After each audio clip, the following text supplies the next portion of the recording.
Assalamualaikum warahmatullahi wabarakatuh.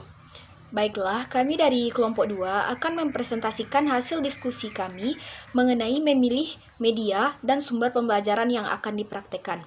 Kami dari kelompok 2 beranggotakan 3 orang. Yang pertama saya sendiri, Cindy Fatika, sebagai moderator sekaligus pemateri. Yang kedua, Nur Fitri Wulandari sebagai pemateri. Dan yang ketiga adalah Sri Gustina Dinova sebagai pemateri. Langsung saja kita masuk kepada materi pertama, yaitu pengertian media pembelajaran, sumber pembelajaran, dan jenis-jenis media pembelajaran yang akan saya sampaikan sendiri. Baiklah, materi pertama adalah mengenai pengertian media dan sumber pembelajaran. Media secara umum dapat dikatakan bahwa adalah alat, sarana, perantara, dan penghubung untuk menyebar atau membawa, menyampaikan sesuatu pesan atau message dan gagasan kepada penerima. Di sini media terdapat juga pengertian dari beberapa ahli. Yang pertama, menurut Arsyad tahun 2002 dan Sadiman dan kawan-kawan tahun 1990 mengatakan bahwa media merupakan bentuk jamak dari kata medium, merupakan kata yang berasal dari bahasa Latin medius yang secara harfiah berarti tengah, perantara, atau pengantar. Oleh karena itu, media dapat diartikan sebagai perantara atau pengantar pesan dari pengirim ke penerima pesan. Media dapat berupa sesuatu bahan atau software dan atau alat berupa hardware. Yang kedua adalah menurut Gerlach dan Eli dalam Arsyad tahun 2002 mengatakan bahwa media jika dipahami secara garis besar adalah manusia, materi, atau kejadian yang membangun kondisi yang menyebabkan siswa mampu memperoleh pengetahuan atau sikap. Jadi menurut pengertian ini, guru, teman sebaya, buku teks, lingkungan sekolah, dan luar sekolah bagi seorang siswa merupakan media. Dalam buku Pengantar Ilmu Komunikasi Cangara tahun 2006 halaman 119 dikatakan bahwa media adalah alat atau sarana yang digunakan untuk menyampaikan pesan dari komunikator kepada khalayak. Ada beberapa pakar psikologi memandang bahwa dalam komunikasi antar manusia, maka media yang paling dominasi dalam berkomunikasi adalah panca indera manusia seperti mata dan telinga. Pesan-pesan yang diterima selanjutnya oleh panca indera akan diproses oleh pikiran manusia untuk mengontrol, menentukan sikapnya terhadap sesuatu yang sebelumnya dinyatakan dalam tindakan. Jadi dapat kita simpulkan bahwa media pembelajaran adalah segala sesuatu yang digunakan untuk menyalurkan pesan sehingga dapat merangsang pikiran, perasaan, perbuatan, minat, serta perhatian siswa sedemikian rupa sehingga proses belajar mengajar menjadi efektif pada diri siswa. Selanjutnya kita masuk kepada pengertian sumber pembelajaran. Sumber belajar atau learning resource adalah semua sumber baik berupa data, orang, dan wujud tertentu yang dapat digunakan oleh peserta didik dalam belajar, baik secara terpisah maupun secara terkombinasi, sehingga mempermudah peserta didik dalam mencapai tujuan pembelajaran atau mencapai kompetensi tertentu. Adapun, para ahli telah mengemukakan beberapa pendapat atau pengertian mengenai sumber belajar, yaitu sebagai berikut. Yang pertama, menurut Yusuf Hadi Miarso, mengatakan bahwa sumber belajar adalah segala sesuatu yang meliputi pesan, orang, bahan, alat, teknik, dan lingkungan, baik secara tersendiri maupun terkombinasi, sehingga dapat memungkinkan terjadinya belajar. Yang kedua, menurut Edgar Dale, mengemukakan bahwa sumber belajar adalah segala sesuatu yang dapat dimanfaatkan untuk memfasilitasi belajar seseorang. Sedangkan menurut Rohani, sumber belajar atau learning resource adalah segala macam sumber yang ada di luar diri seseorang atau peserta didik dan yang memungkinkan atau memudahkan terjadinya proses belajar. Nah, ditinjau dari asal-usulnya, sumber belajar dapat dibedakan menjadi dua. Yang pertama adalah sumber belajar yang dirancang atau learning resource design, yaitu sumber belajar yang memang sengaja dibuat untuk tujuan pembelajaran. Contohnya buku pembelajaran, modul, program audio, transparasi atau OHT.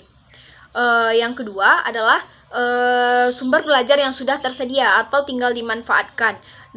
Atau bisa juga disebut dengan learning resource by utilization, yaitu sumber belajar yang tidak secara khusus dirancang untuk keperluan pembelajaran, namun dapat ditemukan dan dipilih serta dimanfaatkan untuk keperluan pembelajaran. Contohnya, pejabat pemerintah, tenaga ahli, pemuka agama, olahragawan, kebun binatang, waduk, museum, sawah, dan lain sebagainya.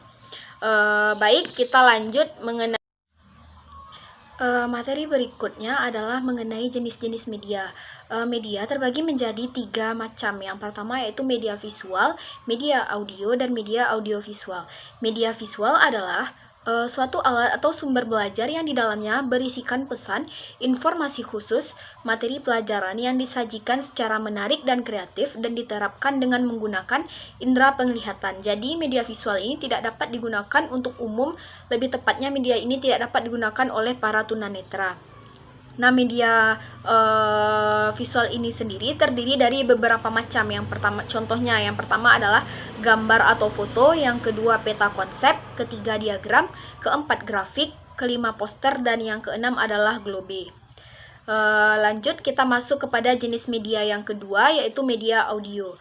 Media audio adalah media dengar atau jenis media pembelajaran atau sumber belajar yang berisikan pesan atau materi pelajaran yang disajikan secara menarik dan kreatif dan diterapkan dengan menggunakan indera pendengaran saja.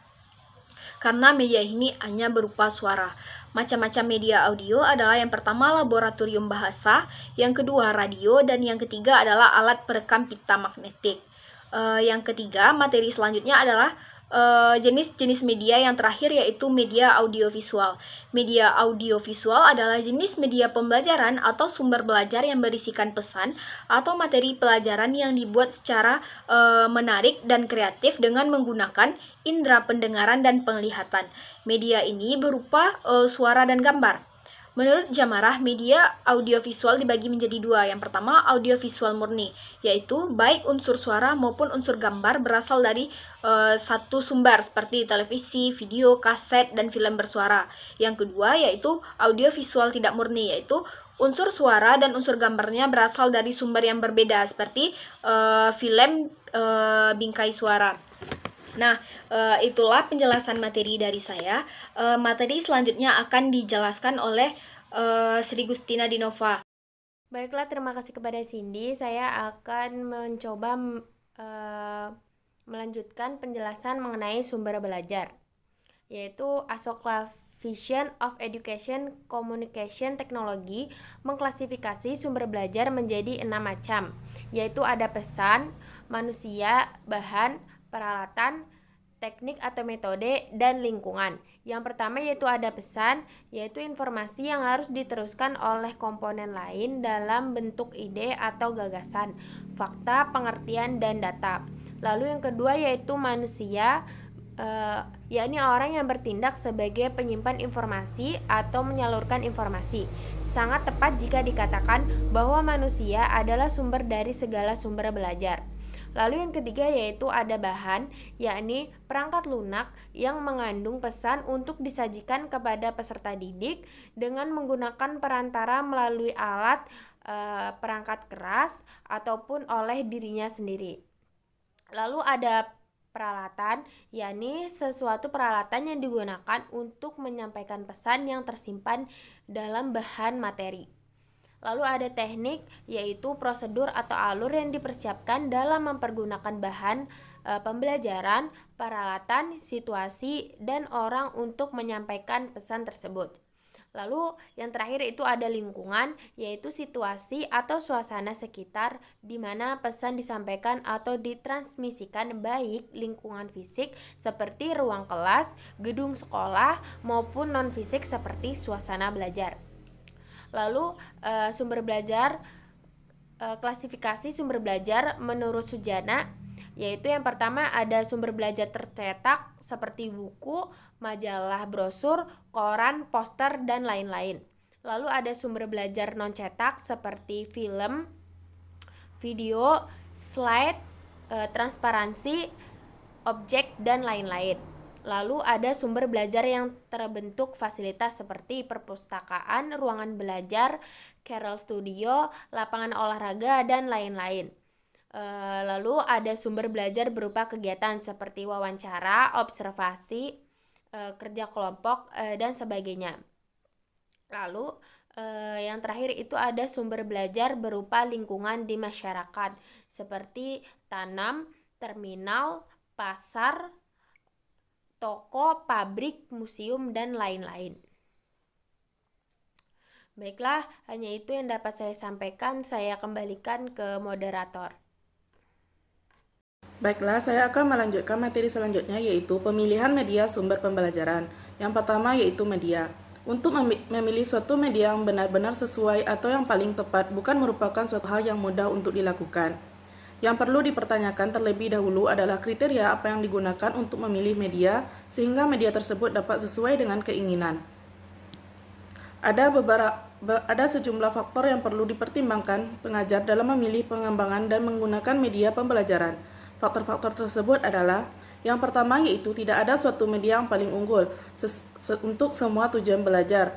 Suatu media hanya cocok untuk tujuan pembelajaran tertentu tetapi mungkin tidak cocok untuk yang lainnya. Yang kedua yaitu media adalah bagian integral dari proses belajar mengajar. Hal ini berarti media bukan hanya sekedar alat bantu mengajar bagi pengajar saja, tetapi merupakan bagian yang tidak dapat dipisahkan dari proses pembelajaran. Yang ketiga yaitu media apapun yang hendak digunakan, sasaran akhirnya adalah untuk memudahkan belajar peserta didik. Yang keempat itu penggunaan berbagai media dalam suatu kegiatan belajar bukan hanya sekedar selingan atau pengisi waktu atau hiburan. Yang kelima itu pemilihan media hendaknya objektif. Yang keenam yaitu penggunaan beberapa media sekaligus akan dapat membingungkan peserta didik. Penggunaan multimedia tidak berarti menggunakan media yang banyak sekaligus, tetapi media tentu dipilih untuk tujuan tertentu. Yang ketujuh yaitu kebaikan dan keburukan media tidak bergantung pada kekonkretan dan keabstrakannya. Menurut Sudirman dan kawan-kawan tahun 1992 mengemukakan beberapa prinsip pemilihan dan penggunaan media pembelajaran, yaitu yang pertama yaitu tujuan pemilihan. Memilih media pengajar yang akan digunakan harus berdasarkan maksud dan tujuan pemilihan yang jelas. Apakah untuk menyajikan informasi yang bersifat umum, apakah untuk pengajaran kelompok atau individual. Tujuan pemilihan ini menyangkut kemampuan berbagai jenis media. Yang kedua yaitu karakteristik media pengajar. Setiap media pengajar memiliki karakteristik tertentu, baik ditinjau dari segi keampuhannya, cara pembuatan maupun cara penggunaannya. Yang ketiga yaitu alternatif pilihan. Memilih pada hakikatnya merupakan proses membuat keputusan dari beberapa alternatif pilihan. Guru dapat menentukan pilihan media mana yang akan digunakan apabila terdapat beberapa media yang akan dapat diperbandingkan. Selanjutnya yaitu sumber pembelajaran. Penggunaan sumber pembelajaran dalam proses pembelajaran memerlukan persiapan dan perencanaan yang seksama dari pendidik. Tanpa perencanaan yang matang, kegiatan belajar siswa tidak bisa terkendali sehingga kompetisi tidak akan tercapai. Perencanaan itu mencakup semua sumber belajar baik yang berkaitan dengan manusia maupun non-manusia. Ada beberapa hal yang perlu diketahui pendidik dalam merancang sumber belajar, antara lain yang pertama yaitu standar kompetensi dan kompetensi dasar dijadikan pedoman dalam memilih sumber belajar yang tepat. Yang kedua yaitu mengkaji isi materi pembelajaran. Hal ini perlu dilakukan sebagai dasar pemilihan serta memanfaatkan sumber belajar agar materi yang disajikan dapat memperjelas dan memperkaya isi materi. Yang ketiga yaitu tentukan objek yang harus dipelajari dan dikunjungi. Dalam menentukan objek kunjungan, hendaknya diperhatikan referensi dengan standar kompetensi dan kompetensi dasar, isi materi, kemudahan penjangkauannya, mudah tidak perjalanannya, lama waktu yang diperlukan, keamanan peserta didik. Yang keempat yaitu pengaturan waktu sesuai dengan luas materi pembelajaran yang akan disajikan. Yang kelima yaitu menentukan kegiatan pembelajaran atau pengalaman belajar. Misalnya pemilihan strategi, metode pengajar disesuaikan dengan sumber belajar.